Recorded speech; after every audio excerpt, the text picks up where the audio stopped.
حکوومەتی عێراق بیر لە کەمکردنەوەی موچەی فەرمانبەرانی دەکاتەوە لە بەرنووسێکی هەموارکراو بۆ بودجەی ساڵی 2020دا دوای ئەوەی نرخی نەوت لە هەفتەی ڕابردوودا دابەزی. حکوومەت پێشتر پشتی بە نرخی نەوت بە بەهای 56 دلار بۆ هەر بەرمیلێک دەبەست. ئەم بڕیارەی حکوومەتی عێراق نەک بە تەنها کار لەسەر فەرمانبەرانی حکوومەت دەکات بەڵکو لەسەر زۆربەی کەرتەکانی تریش.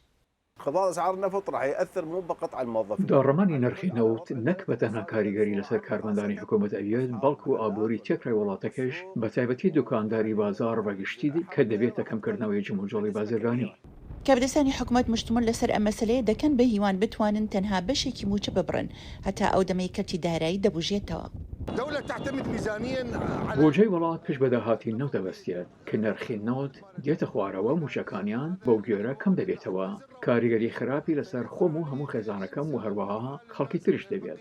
یەکێک لە پێشنیارەکان بریتیە لە بڕینی لە 150 موچە باڵاکان کە پارەیەکی زۆر بای ملیۆنەها دلار بۆ حکوومەت ئەگێڕێتەوە. الأولوية الأولى للحكومة العراقية وهي حكومة ئەوە کاری سەرەکی حکوومەتی عێراقی ئێستایەوەیە یاخود لە داهاتوودا بۆدانی ئەو پارانە، بەڵام لە هەمان کاتا پێوەستە بە شیوەیەکی دادپەروەرانە بێت. هێندی موچە زۆرە و هەندێک کەمە. پێوەستە پەیڕەوی دادپەروەری بکرێت تا پارەی ئەو 9 ملیۆن عێراقیە بدرێت کە پارە لە حکوومەت وەرەگرن. دابەزینی نرخی نەوت هەروەها کاری کردوتەوە سەر ئاڵگۆڕکردنی پارە لە بازارەکاندا.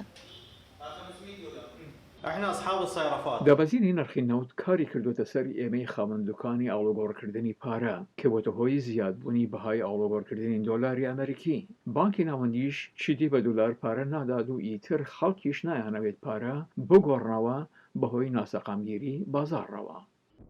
بۆ پەیڕەویکردنی ڕێنمایەکانی ئۆپک دەبێت عێراق لەمانی 5 و 6دا ڕۆژانە 1 ملیۆن بەرمیل بەرهەمەکانی نەوتی کەم بکاتەوە.